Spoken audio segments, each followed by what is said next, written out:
Olá, tá começando mais um Monte Bravo Cast, o podcast da Monte Bravo Corretora. Eu sou Malena Oliveira, hoje é 5 de maio de 2025 e esse é o nosso informe semanal. Ele é a versão em áudio de um documento produzido pelo nosso time de análise que fala sobre economia, mercados e sobre a nossa estratégia de investimentos. A nossa conversa hoje vai ser com o Alexandre Matias, o nosso estrategista-chefe, e com o Luciano Costa, o nosso economista-chefe. Começando com Alexandre Matias, quais são, Matias, os destaques da semana no cenário econômico e qual que é a nossa visão aí para um fato importante que ocorreu na semana passada, que foi esse marco aí dos 100 primeiros dias da gestão do Donald Trump? Bom, essa semana é uma semana de super quarta, de novo, com reuniões dos bancos centrais do Brasil e dos Estados Unidos.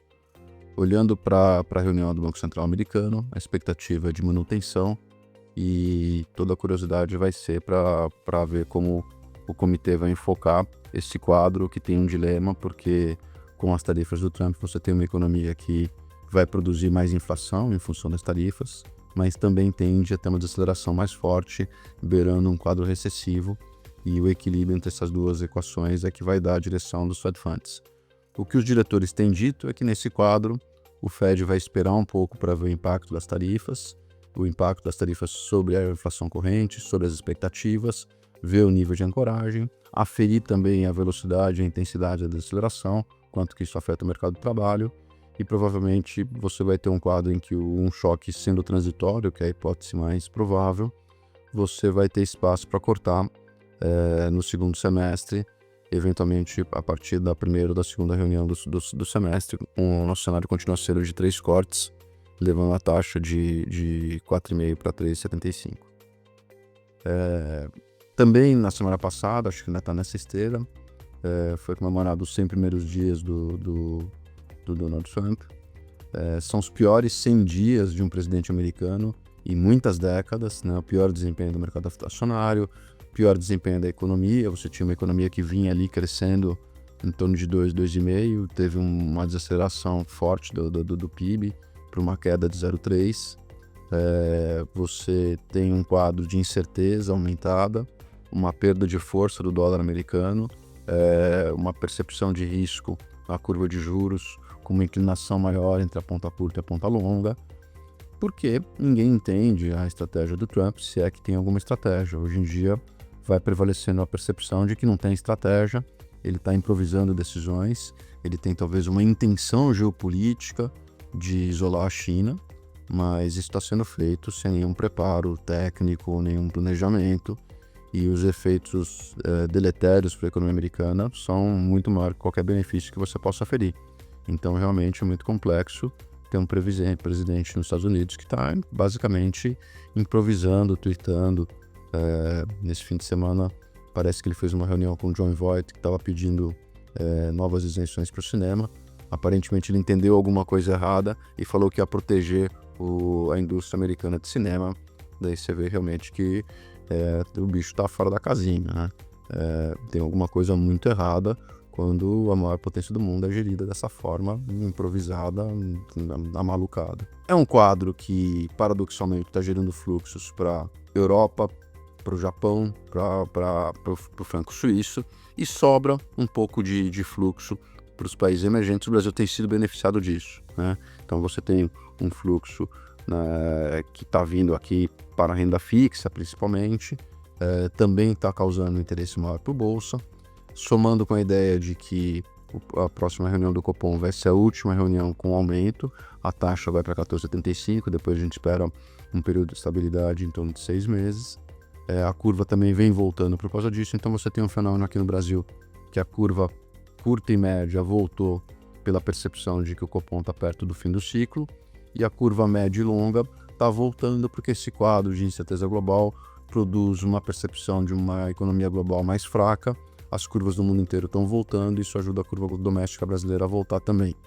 Então, consequência disso tudo é um meio paradoxo, mas o fato é que a confusão global, de uma certa maneira, está gerando um pouco de interesse pelos ativos brasileiros. A bolsa está perto do recorde, o pré já voltou bastante, o dólar caiu bastante. O ativo que ficou mais atrasado nesse processo de melhora são as NTNBs, né, os títulos públicos indexados à inflação, que continuam trabalhando ali numa faixa de estresse alto. A gente entende que na continuidade desse quadro mais estável, o mais provável é que você tenha um fechamento importante dos cupons, proporcionando aí um movimento de equalização entre os retornos da bolsa e das Bs longas, né?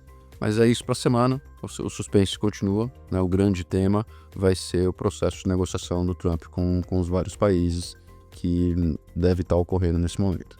Agora, com o Luciano Costa, a gente fala dos principais destaques no cenário econômico na semana passada e o que a gente deve esperar aí para essa semana, além da super quarta que o Matias já comentou aqui. Bem, a semana passada foi uma semana cheia de dados, né, principalmente na economia global. A gente teve a divulgação no início da semana do PMI da China, que veio um pouco mais fraco na margem, principalmente a parte da indústria, já reflexo das tarifas, os dados são referentes a abril, mostraram quedas tanto dos novos pedidos, produção, pedidos para exportação. Então a economia chinesa começa a sentir um pouco mais claramente o impacto das tarifas já entrando aí no mês de abril. Além disso, também saíram, né, na economia americana os dados de crescimento. O crescimento do PIB veio negativo, como o Alexandre chamou a atenção. A economia desacelerou na margem, tem um impacto grande, é verdade, da importação. A importação foi adiantada agora para o primeiro trimestre para evitar as tarifas maiores. As importações subiram 43% nesse trimestre anualizado no primeiro TRI. O consumo e o investimento vieram bem, o crescimento composto deles está em torno de 3% ao ano. Então é uma economia que teve um número negativo no índice do PIB cheio, mas o núcleo do crescimento, que é o consumo e investimento, continuam relativamente bem.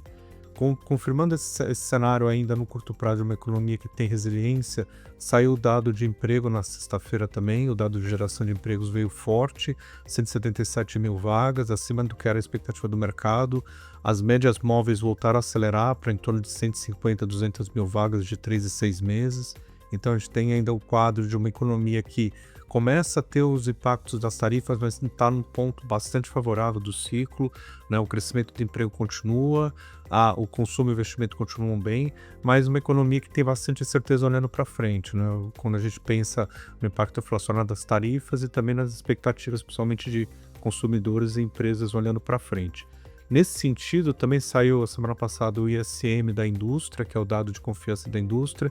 Ele caiu na margem, mas caiu um pouco menos do que esperado.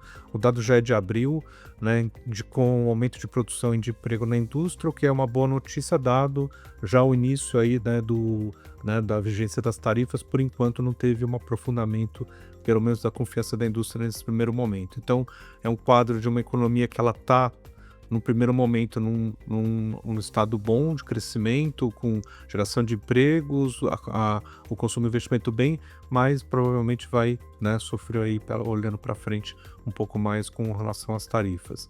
E aí, vindo para o Brasil, a gente também teve a divulgação do dado de emprego aqui no Brasil.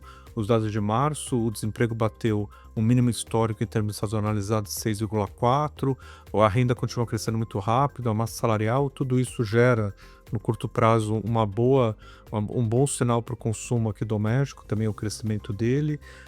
A gente vai ter essa semana como dado importante aqui no nosso calendário de divulgações de economia no Brasil, o dado de IPCA na sexta-feira. A nossa expectativa é uma alta de 0,44 na margem, o mercado tem um pouco mais, 0,45. Essa inflação vai ser uma inflação ainda bastante influenciada pela alta de medicamentos, alta de bens também, principalmente pelo repasse do câmbio para eletroeletrônicos e outros itens que dependem de câmbio. A parte de alimentos vai subir, mas vai subir num ritmo menor, e vai ter uma deflação de combustíveis também que vai ajudar a inflação. Ainda uma inflação alta, com os núcleos elevados, que ainda merecem cautela aí do Banco Central em relação à política monetária, inclusive com a nossa expectativa essa semana de uma alta adicional de 50 pontos aí na Selic na quarta-feira para 14,75. Então, Luciano, o Matias comentou aqui que a gente espera uma alta de mais 50, né, na Selic e depois estabilidade. E você comentou também que a economia continua muito forte, né? Emprego forte, renda forte, consumo forte.